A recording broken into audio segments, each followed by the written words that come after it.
How to apply same formula to multiple cells in Excel. There are several ways to apply the same formula to multiple cells in Excel. One of them is to use the fill handle. Here are the steps. Select the cell that has the formula you want to fill into adjacent cells.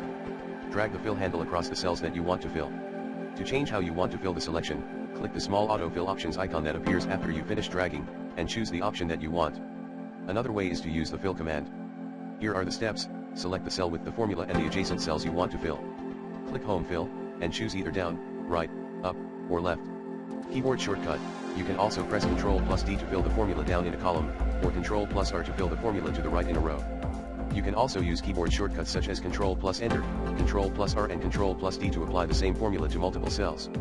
Source: fill a formula down into adjacent cells. Microsoft support. https://support.microsoft.com/n-a-fill-formula-down-into-adjacent-cells-041 5BC-40E6-B933-F48C3F308C6